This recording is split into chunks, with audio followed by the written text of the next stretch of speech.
안녕하십니까. 사실 인터넷이 워낙 좋아가지고 아시는 분은 다 아세요. 제가 뭐라고 얘기 안 해도 이미 다 아시더라고요, 보니까.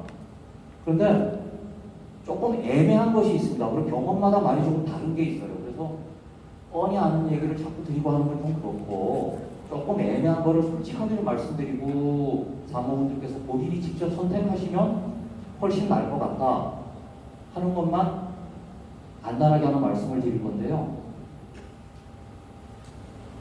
지금 10년 전하고 비교를 해서 우리나라에서 제왕절개율이 이제 50%를 넘었답니다.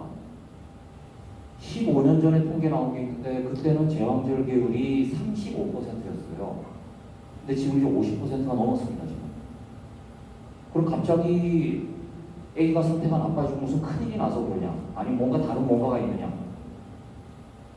확실히 제왕절개가 많아진 거는 맞는데 원칙은 있어야 될 겁니다. 자, 아기 낳으실 때 다들 아마 제가 알기로는 기본적으로 당연히 자연분만 해야지라고 생각을 하실 거예요 아마. 근데 틀림없이 요즘 점점 많아지는 게 나는 진통하는 거 싫으니까 그냥 처음부터 수술할래요.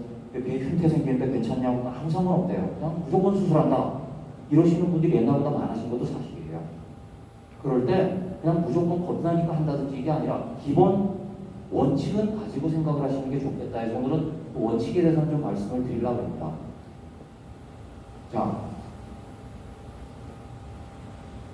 먼저 좀 아셔야 될 게 자연분만 하느냐 제왕절개 하느냐를 결정할 수 있는 중요한 합병증이 있는데 이렇게 네 가지만 알고 계시면 될 것 같습니다. 임신 중독증이 생기면은 정말 일이 커져요. 나중에 막달 되면은 36주 되면은 이제 주치의 선생님께서 일주일에 한 번씩 병원을 와서 진찰하라고 하실 텐데 왜 그전에는 한 달에 한 번씩 보다가 막판감이 일주일에 한 번씩 보냐면 제일 중요한 이유가 혹시나 임신 중독증이 오는 거를 놓칠까봐 그렇습니다. 임신 중독증 오면 며칠 안에 큰일 나요. 옛날엔 이것 때문에 사망하는 산모도 많았고요. 임신 중독증이 만일에 왔다 그러면 빨리 분만을 해야 되거든요. 그때는 자연분만 할 것이냐 제왕절개 할 것이냐 상황에 맞춰서 빨리 해결을 해야죠. 두 번째로 임신성 당뇨가 만일에 있다 그러면 그것도 제왕절개로 왕창 올리는 이유가 됩니다. 그러니까 임신성 당뇨를 진단받았다 그러면 한 20몇 주부터 정말 칼같이 몸관리를 해서 자연분만 하실 수 있도록 해야 되거든요. 조기 진통이 왔다 그래도 이것도 큰일이지요. 또 하나는 분만 후에 산후의 출혈이 심한 경우, 어떤 경우는 아기가 나오기 전에도 출혈이 심해져서 아주 뭐 난리가 나는 경우도 있는데 이 네 가지에 대해서는 조금 아시고 적어도 여기에는 포함이 되시면 안 됩니다.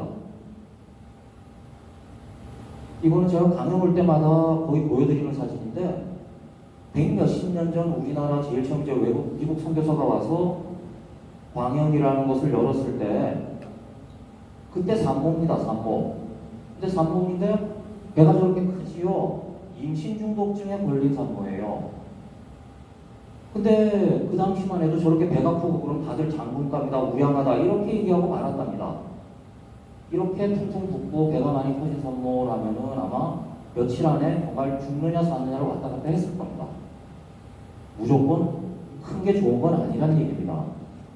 자, 임신 중독증 하면 매일 진찰받으러 가면 혈압재시잖아요. 혈압 잴 때 140, 90입니다. 연세가 높으신 분들은 앞혈압이 중요해요. 140. 그래서 140보다 높으냐 낮으냐가 중요하고 산모분들은 뒤에가 중요해요. 뒤에가. 90보다 높으면 안 돼요. 아마 여기 계신 분들은 다 혈압을 갈 때 진찰 받을 때마다 재는 뒤에 혈압이 90보다 낮을 거예요. 아마. 그거 90보다 높다 그러면 벌써 이제 주치의가 인상을 쓰고 무슨 얘기를 할 거예요. 제일 먼저 할 수 있는 게 다리가 붓는 겁니다. 이 정갱이 뼈 있는 데가 부어요. 저는 이제 초음파 볼 때마다 그래서 산모분들 다리를 다 눌러보는데 할 때마다 다리가 붓기 시작하면 느낌이 이상해요. 손발은 부어요. 얼굴도 다 그래요. 근데 다리뼈가 부으면 안 돼요. 다리뼈 있는 자리가. 이게 문제가 뭔가 하면 느닷없이 생긴다는 게 문제예요. 느닷없이. 며칠 사이에 갑자기 생깁니다. 그리고 갑자기 심해져요. 전체적으로 보면 산모 한 2%, 3% 정도에서 생기는 걸로 돼 있어서 매달 몇 명씩은 꼭 보게 되거든요. 근데 그 경우는 그걸 놓치면은 산모랑 아기가 위험해지는 수가 있기 때문에 좀 문제가 있죠. 제일 문제가 뭔가 하면은 임신 중독증 심해지면은 산모가 간질 발작을 하게 돼요. 근데 느닷없이 시작해요, 그것도. 아침에는 멀쩡한데 점심 때 느닷없이 관절갑작을 해서 응급실로 실려옵니다. 근데 그때 처치가 늦으면 사망률이 굉장히 높아져요. 근데 임신 중독증이 사실은 지금 제일 스트레스 받는 일이 됩니다. 치료는 분만입니다. 분만. 아기를 낳는 거예요. 아기 빨리 낳아야 돼요. 그래야 임신 중독이 없어져요. 혈압을 떨어뜨린 약을 쓰고 부기 빠진 약을 쓰고 해도 일시적입니다. 소용이 없어. 분만을 해야 되는데 이때 원칙은 자연 분만을 하는 겁니다. 근데 요즘 진통이 없는데 임신 중독증을 안고 유도분만 하려고 만약에 진통을 만들려고 그러니 하루 이틀 3일씩 걸리는 경우도 많고 하니까 병원에서 요즘 제왕절개를 권하는 경우가 아마 대부분인 모양이에요. 그래서 제왕절개를 권하는 경우도 많지만 자, 임신 중독증이 만일에 의심되거나 하는 경우에는 분만을 빨리 해야 된다.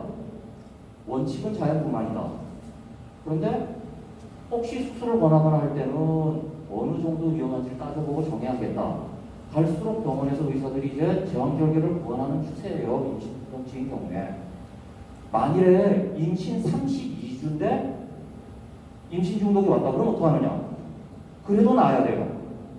안 나면 큰일 납니다.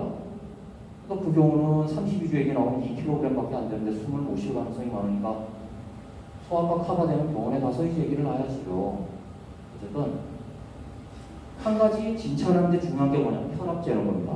그래서 집에 혈압계가 만약에 있다면 매일 아침에 혈압 재는 거는 굉장히 좋은 겁니다. 그래서 임신 중독이 중요하고요.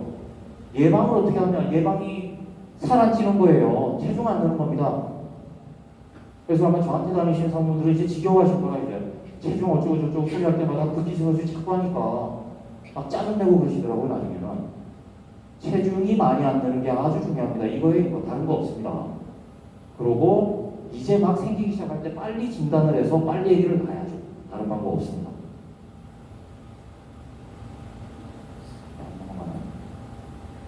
이것도 몇 년 전에 독일 산모인데 아기를 낳았는데 5.9kg를 낳았어요.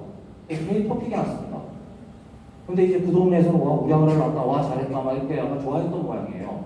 근데 그때 이제 독일 의사가 여기저기 얘기를 하고 이제 조사를 해봤더니 아기가 산모가 임신성 당뇨에 걸리는 바람에 아기가 저렇게 커진 것 뿐이었어요. 아기가 우량아가 아니라.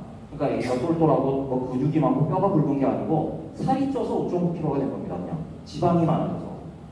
산후 관리가 하나도 안 됐다는 얘기죠. 사실은 굉장히 창피한 얘기였어요 이게. 근데 저 당시만 해도 와 우량아가 나왔다, 와 좋다 막 이랬었던 기억이 납니다.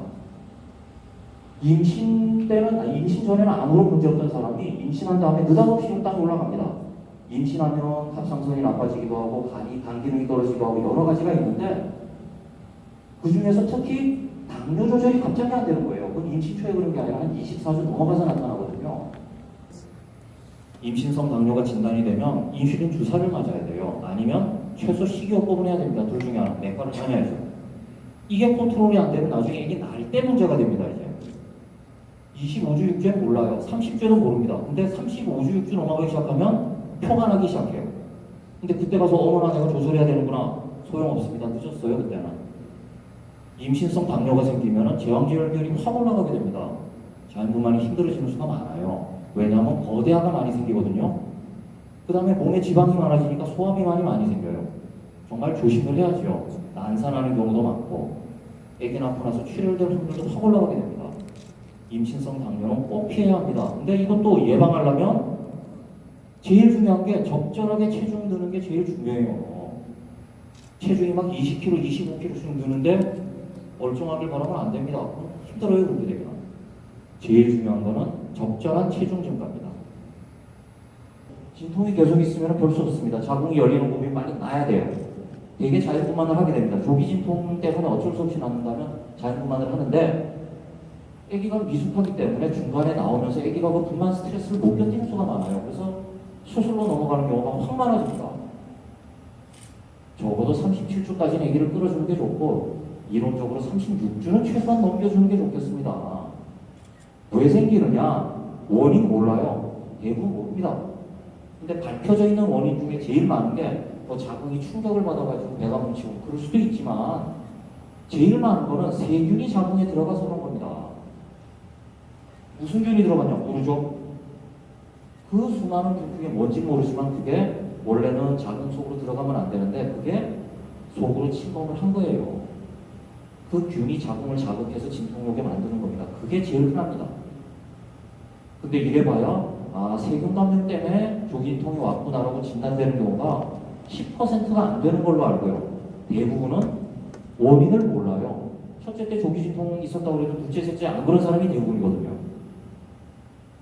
일단 배가 많이 뭉치고 할 때는 그냥 조심해라 이 말밖에는 할 게 없습니다. 별 수 없이 자궁이 2cm 이상 열린 걸 보면은 아이고 이건 안 되겠구나 애기 낳아야 되겠습니다 하고 자궁이 2cm보다 좀 덜 열려 있으면 와 늦지 않았다 다행이다 빨리 우리 약을 써서 치료합시다 하면 100에 90분은 치료할 수 있어요. 늦게만 나오실 때 그래서 임신 중반 이전까지 한 35주까지는 배가 뭉치는 게 오늘 좀 이상하다 할 때는 빨리 병원에 오시는 게 좋겠어요. 예방 특별한 게 없어요. 특별한 게 자궁을 자극하지 마라. 요게 조금 좀 중요한 얘기인데 어떤 분이 있었나 하면은 가끔씩 배가 뭉치거든요. 이제 32주 그러면 배가 하루에 한 5번씩 배가 뭉쳤다 풀렸다 하는데 배가 뭉치니까 이걸 풀어준다고 막 마사지를 하는 거야 여기다. 그래가지고 더 뭉치게 만들어. 힘센 신랑이 막 10년씩 주물러 막 배를. 그 진통이 생겨서 병원에 와요. 자궁을 건드리면 안 됩니다. 애기 날 때까지. 하나 정도 알 거는 좀 움직이다 보면은 배가 뭉칠 때가 있잖아요. 그럼 배가 땡긴다 느낌이 좀 아니다 싶으면 잠깐 쉬어주시는 게 좋겠어요. 잠깐만 한 5분만 이렇게 가만 앉아서 편안한 자세로 쉬면 금방 없어지잖아요. 그럼 또 나면도 좋은데 제일 문제가 보면 당일치기로 뭐 서울을 왔다 갔다 하고 서울에서 또 몇 시간을 걸어 다니고 이런 식으로 하루 종일 무리해버리면 진통 요구하는 경우가 종종 있습니다. 자궁을 자극하지 않는다라고 생각하시면 될 것 같아요. 의사 입장에서는 제일 무서운 게 이 산후출혈인데 분만할 때 대개 피가 자연분만인 경우는 한 200~300cc 정도 나오고 제왕절개하는 경우는 한 500cc 정도 하혈을 한다 그럽니다. 근데 거기에 엑스트라로 한 500 정도 피가 더 나면 몸에 있는 피의 한 15%에서 20%가 빠져나가거든요. 그걸 산후출혈이라고 합니다. 제 경험상 보면 1년에 한 3~4명은 내 산모금 꼭 있어요. 꼭. 확률상 그러니 어쩔 수 없어요. 꼭 있어요. 근데 일이 터지면 이제 이런저런 처치를 해가지고 빨리 회복을 시켜야 되는데 요즘 현대 여기에 우리나라뿐이 아니라 미국, 유럽 다 해가지고 분만한 산모의 사망 원인 거의 한 30% 정도는 산후출혈 때문에 그렇습니다. 왜 되느냐? 왜? 애기 난 뒤에 자궁이 수축이 돼야 되는데 안 돼서 그런 게 제일 많고 1번. 두 번째는 태반에 문제가 있는 겁니다. 유착 태반이 있었다든지 전치 태반이 있다든지 태반 문제 이 두 가지가 대부분입니다. 인터넷 보면은 얼마 전에도 단문 한 분이 오셨는데 원래부터 혈소판이 부족한 분이에요. 그래서 혈소판 부족한데 괜찮느냐 자연분만 할 수 있느냐 혈소판 수치를 재봤더니 7만이 나왔습니다. 정상이 15만인데 정상이 반도 안 되잖아요. 7만이면 애기 낳는데 문제 전혀 없어요. 2만보다 낮으면 좀 문제가 될 수 있습니다. 출혈이시면서 이런 경우는 아주 드물고 대부분은 태반 이상 아니면 자궁 수축이 안 돼서 그렇습니다.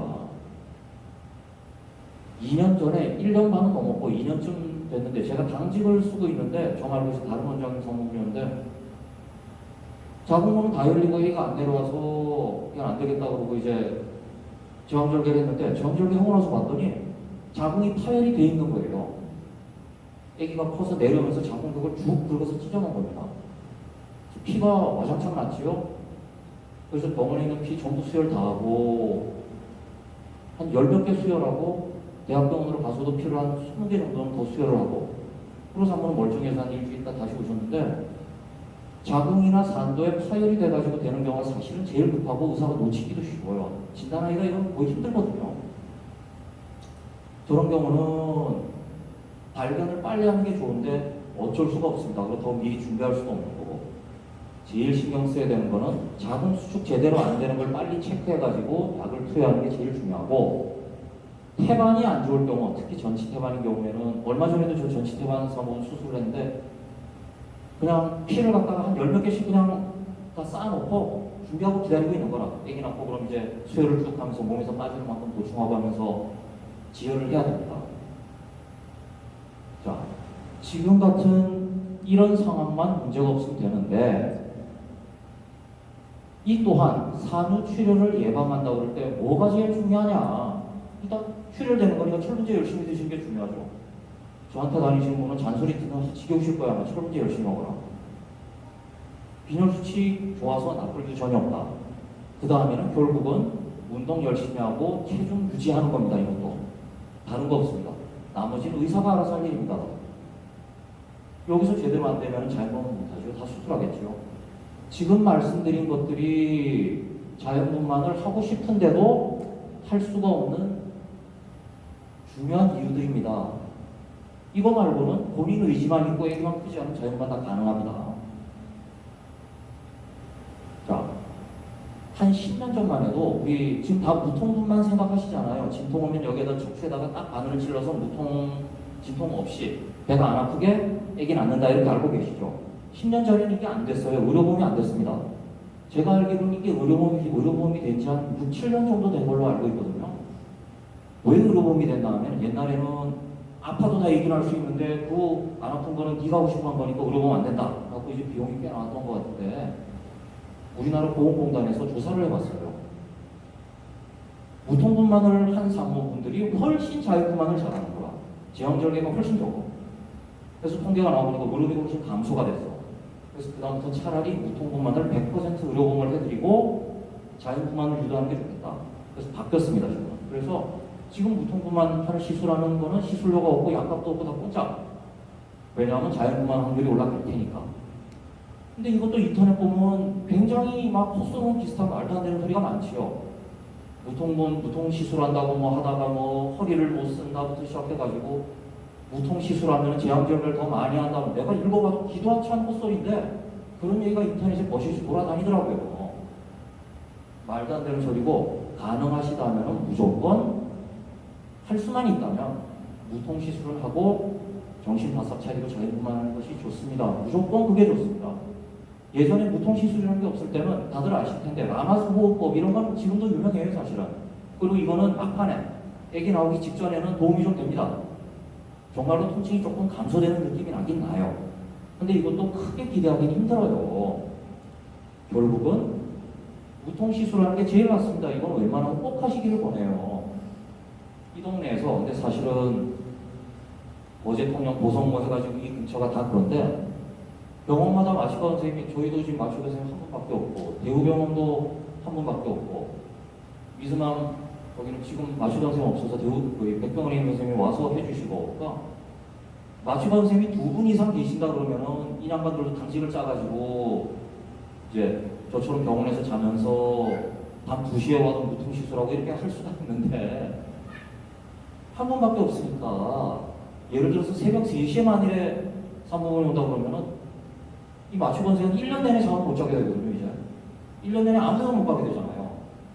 이게 몇 년 전까지는 그래도 밤 2시에다 했었는데 지금 저희끼리 이제 얘기를 해가지고 가능한 한 밤 12시에서 아침 6시에는 마취과 선생님들 좀 재우자. 이러다 저 양반들 쓰러지면 큰일이다.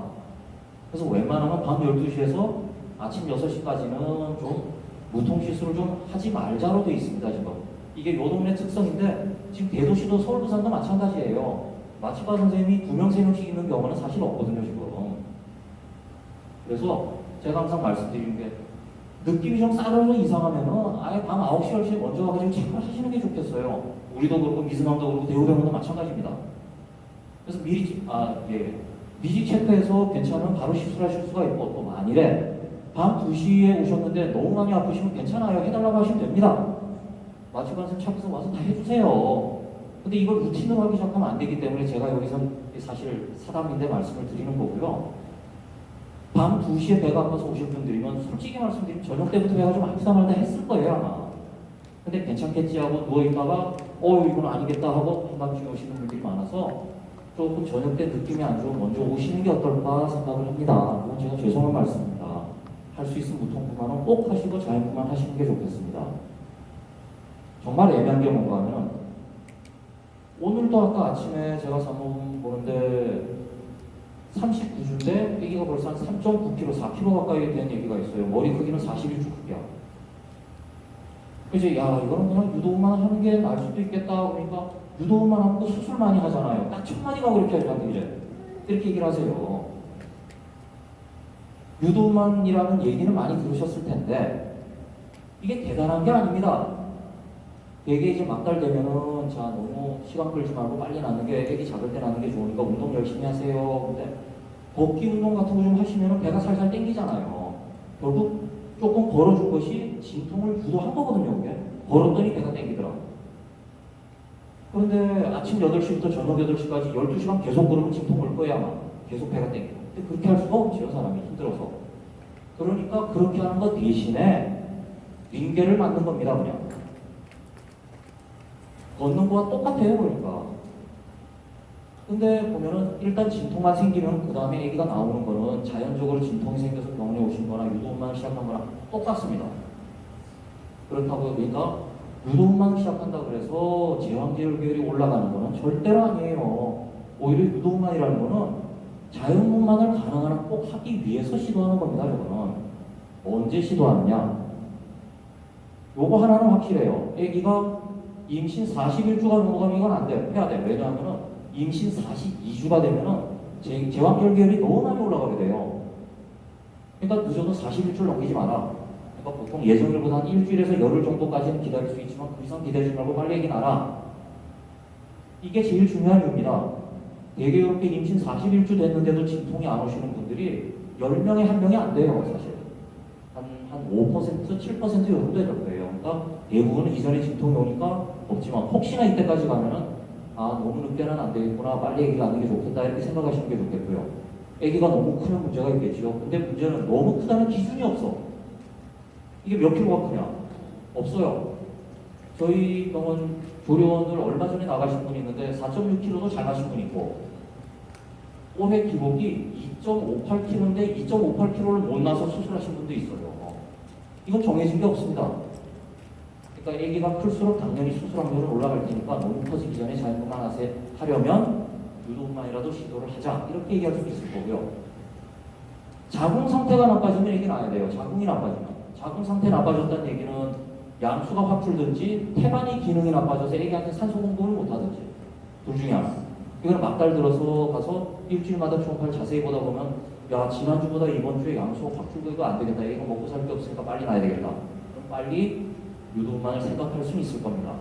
이 여러 가지 이유 중에 다른 거는 주치의 선생님들이 다 얘기하실 거고 산모분들이 알고 계실 거는 웬만하면은 41주는 넘기지 않는다. 41주쯤 되면은 아이고 그냥 유도분만에서 빨리 자연분만을 하려면 가능한 빨리 낳는 게 좋겠다. 이렇게만 알고 계시면 됩니다. 절대로 유도분만 시도한다 그래서 수술을 더 많이 하게 되지는 않습니다. 똑같습니다. 그러면은 언제 자연분만하고 언제 수술할 것이냐? 요 위에 두 가지는 좀 기억을 하시죠. 뭐. 의학 용어를 써놓으니까 이제 좀 복잡하게 보이는 태아섬에 애기 심장 박동이 이상해진 겁니다. 막달 들어간 이제 태동 검사라고 애기가 잘 있나 문제 없나 체크를 하게 되는데 진통이 있는데 애기 심장 박동이 이상해진 거예요. 이건 문제가 있어요. 이건 애기가 지치거나 힘들어지거나 무슨 문제가 생겼다는 얘기이기 때문에 빨리 구방을 해야 됩니다. 이 태동 검사라는 거, 애기 상태가 괜찮은지 뱃속에 있는 애기를 체크하는 이 기계가 발명된 지 이제 20년 좀 넘고 30년 아직 안 되고 20년 좀 넘었는데 이게 발명이 되면서 전 세계적으로 태아, 신생아 사망률이 정말로 많이 줄었어요. 10분의 1 정도로 줄었답니다. 예전에는 애기 상태 나쁘고 좋고 한 걸 몰랐거든요. 그냥 나빠 봐서 어머나 왜 이러지 애기가 이렇게 됐다고. 근데 지금은 그거를 미리할 수 있으니까 제왕절개를 먼저 했으니까 애기가 괜찮아졌던 거거든요. 그걸 한마디로 얘기해서 태아 점액이라고 합니다. 애기 상태가 나빠지기 전에 빨리 하자. 두 번째로 아두 골반 불균형. 애기가 크다 이거예요. 골반이 작거나 애기가 크다. 이것도 정말 정답이 없어요. 보면은 제 경험상 보면은 전 세계에서 저한테 이제 외국 산모분들이 많이 오시는데 전 세계에서 한국과 일본 산모가 제일 자연분만 못하는 것 같아요. 골반이 안 좋아요. 이제 골반 모양이 안드로이드 골반이라고 그래서 산도 속이 좀 삐죽삐죽하게 튀어나올 가능성이 많은 골반이고 백인들, 흑인들, 이제 플래티펠로이드라고 그래서 이렇게 둥글럽죠. 정말 골반이 커요. 산도가 큽니다. 동남아 산모분들도 키 작고 그렇다고 그러지만 이제 가이너코이드 골반이라고 그래서 걸리는 게 없이 모양이 동그래요. 애기 머리 모양하고 비슷해요. 동남아 산모분들 보면 키가 150밖에 안 되는데 3.5, 3.7 잘 나요 아주. 한국, 유럽 백인들 정말 얘기 잘 났거든요. 저쪽 북유럽 같으면 뭐 4.몇 킬로 슉슉 4시간을 나오고 막 이래. 3킬로 가지고 고생하는 게 제일 보면은 한국하고 일본 산모, 이 우랄 알타이어족, 이 몽고 이쪽 아시아 쪽 제일 힘들어하는 것 같습니다. 보면 골반이 좋은 산모분도 많지만 확률적으로 안드로이드 골반, 좀 모양이 안 좋은 골반일 가능성이 좀 많아져요. 근데 애기가 조금 크면은 걸리는 거라고. 그래서 이것도 옛날에는 조선시대, 고려시대에 제왕절개가 없었잖아요. 드라마 중에 장금이라는, 장금이 맞나? 거기에 장금이가 조선시대인데 제왕절개를 하고 그랬었다며요. 말도 안 되는 뻥이죠. 옛날에는 애기 못 낳으면 죽었어요, 그냥. 그러니까 세종대왕 며느리도 왕자기도 애기 낳다가 죽었죠. 120년 전에 선교사가 우리나라 사망률을 조사했더니 평균 수명이 45세. 왜 45세냐? 따져봤더니 신생아 사망률, 그러니까 돌이 되기 전에 죽는 애기가 워낙 많고 1번. 두 번째가 산모 사망률이 그렇게 높아요. 그 사람들이 평균을 다 깎아먹는 거라. 그러니까 그 고비만 넘어가면 그 다음부터는 환갑 정도는 웃기게 다 넘어가고 했었답니다. 그 정도로 옛날에 이게 심각했던 겁니다. 자, 도저히 애기가 안 내려오면 뭐 수술해야지 어떡하겠습니까? 그 기준도 이제 의사들마다 달라서 조금만 애기가 내려오는 게 늦으면은 애기 안 내려온다 빨리 수술하는 의사도 있고, 저는 산모가 원하면 하루 이상 기다리거든요. 그렇게 해서 나오기도 하지만 산모가 고생 더 하시고 수술하게 되는 수도 있어서 괜히 나 혼자 앉아서만 술 먹고 그런 적도 있었는데, 의사마다 이게 좀 달라요.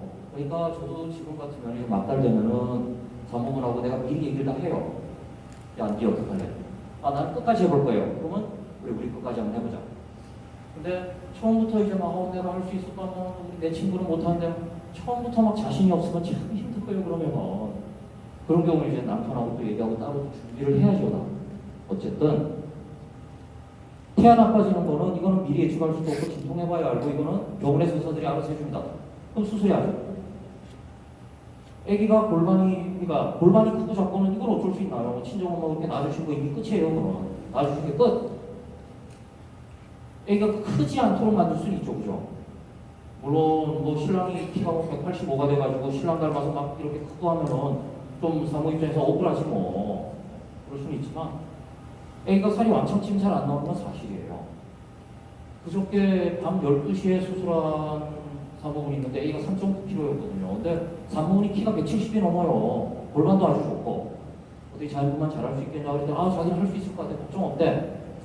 그래서 일주일 전에 쟀던 게 3.7kg였는데 이 녀석이 밤 한 11시쯤에는 나왔어야 되는데 내 계산상으로는 안 나와. 12시 넘어가. 근데 진찰해보니까 이제 머리가 막 끼기 시작하는 거라. 신랑도 키가 187이야. 근데 신랑이 이제 좀 머리가 커요. 아씨, 이거 신랑 닮았나 보다. 하고 술 설명 쭉 하고 이제 어른들한테도 말씀드리고 해서 별도 없이 이제 밤 12시에 수술해서 이제 12시 6분에 애기가 나왔는데, 애기 딱 나오고 보니까 누가 봐도 아빠를 딱 빼다 나갔더라고 보니까. 그러니까 아빠 닮아서 머리도 이만하고 막 얘가 큰 거예요. 3.9kg. 어떻게 보면 산모 입장에서는 아주 억울하죠. 체중 관리도 잘했고 다 잘했는데 어떻게 애기 잘 키워서 그런 거야. 안 해보면 모릅니다. 그 때문에 중간에 골반이 작아서 애기 못 낳고 하는 거는 겉으로 봐서 알 수가 없어요. 어른들 중에서도 보면은 얼마 전에도 있었는데 우리 친척 모임에 갔는데 친척 할머니가 골반이 커서 어쩌고 잘났고 못 낳고 얘기하더라. 어떻게 알아? 매진을 해봐서 어떻게 알아? 절대 몰라요. 나는 입에서 나온 대로 떠드는 거라 너희네들. 산부인과 가서 진찰을 해봐야 돼요. 그래도 잘 모르는 판인데. 아닙니다. 그거는 본인 의지가 제일 중요한 것 같아요. 옛날에는 1970년도만 해도 여가는 자연분만 했었어요. 그때는 의료보험이 없었거든요. 1970년, 65년 이럴 때는 제왕절개 한 번 하면은 병원비가 260만 원 나왔어요. 그때. 그 당시 260만 원. 그러니까 여가가 돼도 수술하는 사람이 별로 없어. 자연분만하는 사람 많았어요. 그러니까 몸통은 잘 나오는데 머리가 걸려서 안 나오는 거야. 그래서 아기가 죽는 사망률이 10%가 넘었어요. 그때. 또 황당하죠. 하지만 옛날에는 그냥 그러던 시절이요, 그때는. 지금부터 40년 전 그때는. 그러니까 옛날에 여가도 자유분만 했지만 요즘 그러다 큰일 나지. 무조건 수술하지요? 그래서 여가는 수술하는 걸로 아시면 됩니다. 옛날하고 달라진 겁니다. 또 첫째 수술했는데 혹시 둘째 자유분만 하고 싶으신 분 있습니까? 하시면 됩니다. 좀 이따 말씀드릴 텐데 하시면 돼요. 근데 자궁이 터질 가능성이 한 5% 돼요. 많이 보고하는 데는 15%까지 얘기하는데 자궁이 터지면 죽느냐 사느냐가 되거든요. 제가 권하지는 않습니다. 하겠다는 분이 있으면 남편이랑 이제 어른들이랑 다 오시라고 해서 설명 쭉 다 해드리고 그래도 하겠다 그러면 수술 준비 다 해놓고 시도를 할 수 있어요. 매년 몇 년씩 있어요. 2년, 3년 전인가 봐요, 아마. 그때 한 1년에 한 10명 가까이도 첫째 수술했는데 둘째 자유분만 했어요. 근데 신기하게 다 성공했어, 그때. 중간에 안 돼서 수술하는 건 한 번도 없었어요. 요즘은 아마 다 그냥 거의 대부분 다 그냥 둘째는 둘째, 셋째는 수술하는 걸로 합니다. 첫째 수술했으면 둘째는 자유분만 할 수 있는데 첫째, 둘째 수술했으면 셋째는 자유분만 안 됩니다. 그때 자궁이 터질 가능성이 너무 많아져. 안 돼. 위험해서 그건 안 돼요.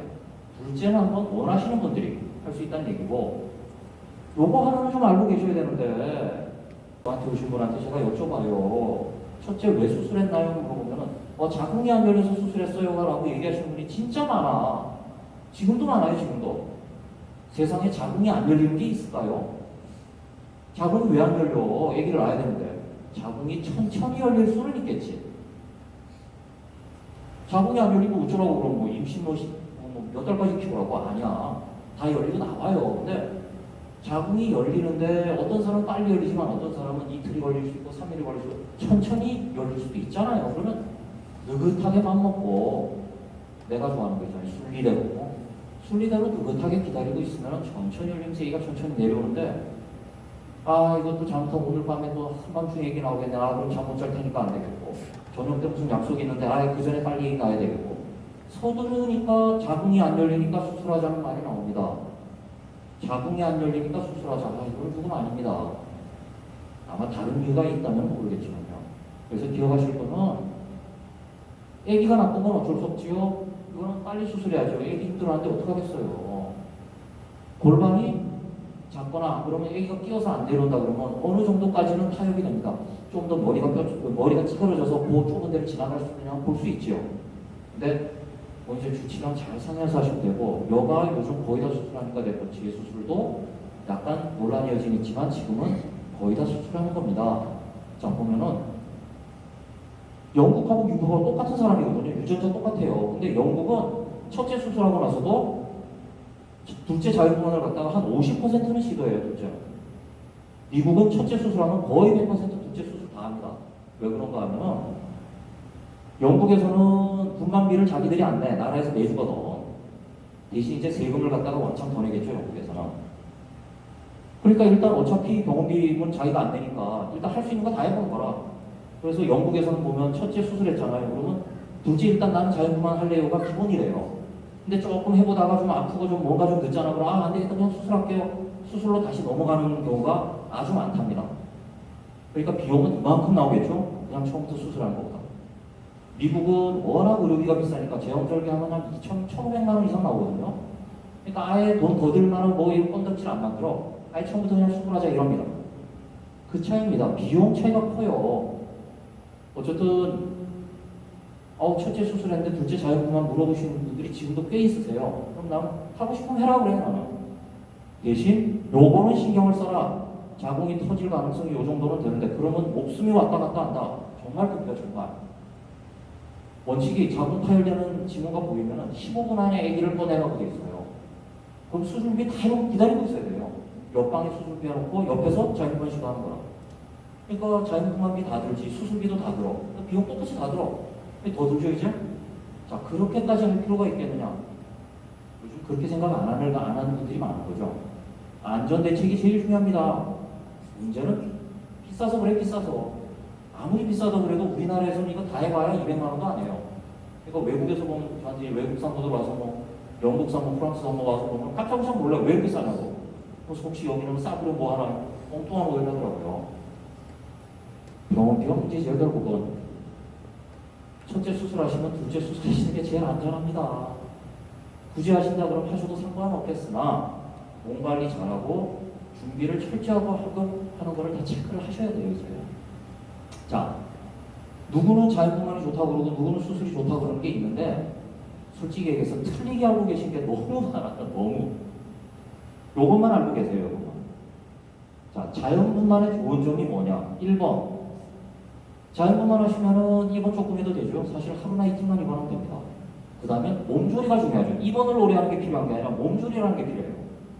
근데 제왕절개 하면은 빨리 돼도 저 같아도 제왕절개 잘 된 분들 같으면 빨리 집에 가도 수술하고 3일 있다 집에 가거든요. 아무래도 자연분만보다는 병원에 조금 더 오래 계셔야 돼요. 집에서 몸조리하는 건 똑같고 그건 똑같지요. 그러니까 아무래도 입원 기간이 좀 자연분만이 짧습니다. 아까 말씀드렸지만 자연분만은 피가 한 200~300cc 나오지만 제왕절개하면 9배는 나옵니다. 아 그렇죠?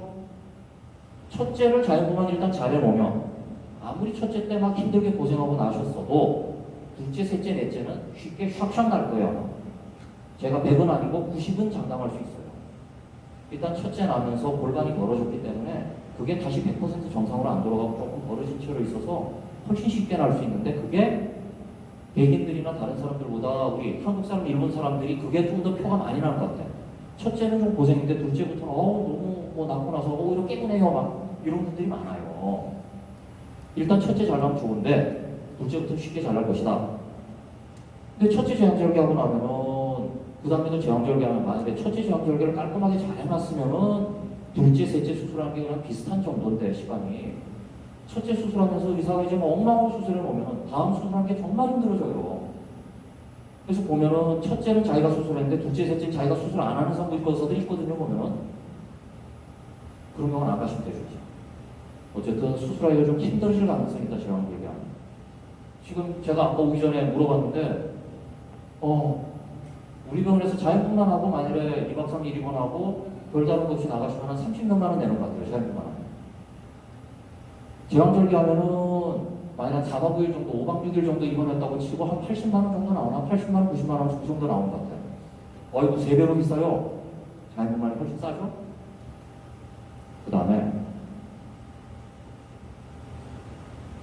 자연분만을 해도 밑에 이제 회음절개라는 걸 하잖아요. 근데 절개해봐야 몇 cm밖에 안 되고 밑에 있으니까 안 보여. 그걸 볼 사람도 없지. 흉터 없는 거예요. 제왕절개 하면은 크죠? 배 보이죠? 그죠? 그것도 이제 이 제왕절개 원래 하는 자리가 있거든요. 여기 배가 딱 접히는 자리 있어요. 거기다가 보통 한 15cm, 20cm 이렇게 절개를 하는데 그게 굉장히 흉이 보기가 싫어요. 그리고 수영복을 못 입어. 흉이 그 위로 올라오거든. 그래서 그렇게 안 하게 이제 음모 있는데 면도를 하고 그 속에다 절개하고 저는 이제 그렇게 하는데 그렇게 안 보이니까 그럼 좋긴 한데 아무래도 이제 보통 수술하시는 보통 산부인과 수술하는 거 보면 이제 흉이 이렇게 크고 보기가 싫으니까 아무래도 그게 좀 그렇죠. 흉터 별거 아닌 것 같지만 되게 큰 얘기죠 이것도. 그러니까 자연분만 하면 흉이 없겠죠. 개복을 안 하니까 당연히 뱃속에 부착이 되거나 하는 게 적습니다. 복방 안에 흉터가 적으니까 합병증이 훨씬 적어집니다. 이건 좋은 점인데 자 그러면 수술은 무조건 나쁘냐? 만일에 아기가 어느 정도 크고 골반이 안 좋다 그러면은 시기를 놓치지 말고 빨리 수술하는 거가 중요해요. 근데 시기를 놓치지 않는다고 얘기했지만 그거를 아는 것도 쉽지가 않거든요. 그래서 어떤 산부인과에서 아기가 좀 커 보이고 산모가 키가 작고 이러면 처음부터 그냥 무조건 수술하라고 하는 데도 많습니다. 일단 아기가 너무 크거나 할 때는 일단 자연분만을 무리하게 시도하는 것보다는 당연히 수술하는 게 좀 더 아기한테는 안전할 수 있거든요. 그 다음에 응급이라 그러면 이제 하혈이 터진 상황입니다. 급하게 하혈이 펑펑펑 터졌는데 언제 자연분만을 하겠어요? 빨리 수술해서 아기를 꺼내야지. 지금 거제에서는 거의 100%인 것 같은데 날짜, 시간 안 정해 오시면 제가 왜 이러냐고 제가 물어볼 정도가 됐어요. 다 날짜와 시간을 정해 오시는데 가끔 시어머니나 친정엄마 오셔가지고 이거 자연분만을 하고 싶은데 몇 월 며칠 날 오후 한 3시에서 4시 사이에 아기가 좀 나왔으면 좋겠대. 불가능해요 자연분만은. 절대 안 됩니다. 절대. 안 돼. 그런 거 마치다가 그런 식으로 오바를 하다가 사고가 나고 일이 터집니다. 내가 좋아하는 거 있어. 순리대로. 제발 좀 순리대로 나오는 게 좋아요. 하지만 수술한다고 그러면 건 가능하죠 이제. 수술이야 진통 없으면 날짜 맞추면 되잖아요. 그럼 특히 시어머니가 되게 좋아하시는 분들이 많더라고요. 그래서 조련도 되시고 막 이러시는 분들이 많아서 그건 알아서 하시는 거고. 보통 병원에 도착해서 자연분만 시도해서 아기 나오는 데까지가 평균이 14시간 정도 잡습니다. 14시간. 하루가 걸려요, 하루. 그보다 더 걸릴 수도 있죠? 수술하신다 그러면 아침에 와서 준비 딱 해서 수술하면 끝. 어떻게 따지면 굉장히 스트레스가 없어요. 그래서 얼마 전에는 이제 사모분이 정신과 다니시는데 이제 좀 노이로제 우울증 비슷한 그런 게 있는데 분만하는 이거를 스트레스를 못 견디는 거라 이제 좁은 데 들어가 있는 걸 못 견디고 그 정신과 그 원장님이 전화가 왔어요. 이리저리 하는데 그냥 수술해 주시면 안 되겠느냐. 수술하기로 했어요. 예를 들면 그런 겁니다. 분만 시간을 줄일 수 있으면 그것도 장점이 될 수는 있겠죠, 수술하는데. 그 다음에 요거는 참 말하기가 애매하지만 틀림없는 거는 자연분만을 시도했으면은 아기가 머리가 골반 사이를 지나왔잖아요. 골반이 늘어졌어요. 골반 근육이 늘어져서. 몸조리 잘하면 회복이 되지만 100% 회복되는 건 거의 불가능합니다. 근데 아기 둘, 셋 정도를 자연분만하고 나면은 그 다음에 소변을 참고 대변을 참는 근육이 약해져가지고 요실금이 오시는 분들이 꽤 있어요. 특히 둘째 분만하고 나서 그 직후에는 화장실 갔는데 소변이 그냥 줄줄줄줄 새는 거라 참으려고 해도 힘이 안 들어가. 못 참아. 그래서 막 펑펑 울면서 오시는 분들 꽤 있습니다. 꽤. 너무 스트레스 안 받으셔야 돼요. 한 달 지나면 되게 좋아집니다. 그런데 이게 좀 심해가지고 계속 그렇게 되는 수가 있기 때문에 그렇다고 해서 요실금 걱정해서 무조건 자연분만 수술해라. 말이 안 되는 소리고 그거는 혹시 자연분만을 2번, 3번, 4번 연달한다 그럴 때는 골반 근육을 강화하는 운동을 좀 열심히 할 필요가 있다. 요 정도까지 알고 계시면 되겠죠. 지금 보면은 제왕절개하면 좀 더 아프고 자연분만하면 더 아프고 그러잖아요. 첫째 자연분만 해보신 분은 알지만 처음에는 회음절개한 자들도 많이 아픕니다. 그러니까 보통시술 계속하고 진통제 맞고 해요. 제왕절개하거나 자연분만 한다고 해서 아픈 게 더 하고 싶어. 제가 보기엔 큰 차이 없습니다. 세균 감염되고 하는 것도 비슷하고 자연분만하면 후유증이 심하고 제왕절개하면 사람이 산뜻하게 회복되고 아니에요. 애기 낳았으면 똑같이 힘들어요. 똑같습니다. 그렇게 생각하시면 되겠고요.